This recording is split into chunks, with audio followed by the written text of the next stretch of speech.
मैं आपको एक छोटी सी जानकारी देना चाहता हूं।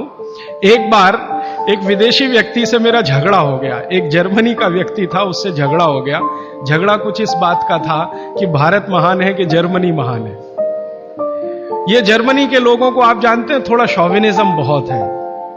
खराब शब्द है शॉविनिज्म, लेकिन मैं इस्तेमाल कर रहा हूं। वो कहते हैं हम श्रेष्ठ हैं, दुनिया में हमसे बड़ा कोई नहीं, हम सर्वश्रेष्ठ हैं, वगैरह वगैरह। हिटलर भी यही कहता था। तो उसकी महानता की हवा निकालने के लिए मैंने उससे कुछ सवाल कर लिए, तो परेशान हो गया। लेकिन जर्मनी की असलियत सामने आ गई। मैंने उसको पूछा, तुम्हारे देश में क्या होता है? गन्ना होता है, गन्ना, शुगर केन? तो उसने कहा नहीं होता। आम होता है? आम नहीं होता। केला होता है? नहीं होता। चीकू होता है? नहीं होता। संतरा होता है? नहीं होता। मौसम्मी होती है? नहीं होती। वो बहुत परेशान हो गया, तो कहने लगा, देखिए मिस्टर राजीव दीक्षित, कोई भी मीठी चीज मेरे देश में नहीं होती। अब बात आगे करिए। कोई भी मीठी चीज मेरे देश में नहीं होती। एक वाक्य में उसने खत्म कर दिया। फिर मैंने कहा, अच्छा चलो, मीठी चीज नहीं, कड़वी चीज पूछते हैं। मेथी होती है? मेथी?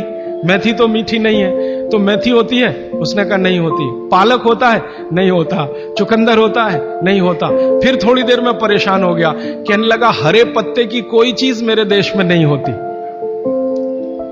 तो मैंने कहा, फिर होता क्या है? तो उसने कहा, दो ही चीजें हैं, एक तो आलू होता है और एक प्याज होती है। तो आलू को प्याज में मिला के खा लो या प्याज को आलू में मिला के खा लो, और कुछ नहीं होता।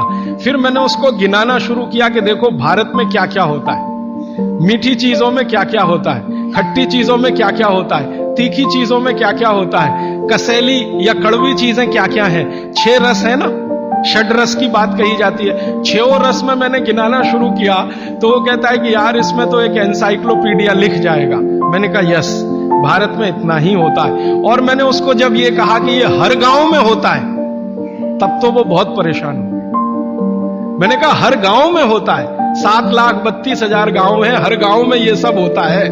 माने किसी गांव को दूसरे पर निर्भर रहने की जरूरत नहीं है, नमक को छोड़कर। तब उसने कहा कि सच में इंडिया इज ग्रेट। ये ग्रेटनेस है अपने देश की। हमको अगर ये समझ में आती है, तो बागभट्ट जी की बातें हमको बहुत अच्छे से समझ में आएंगी।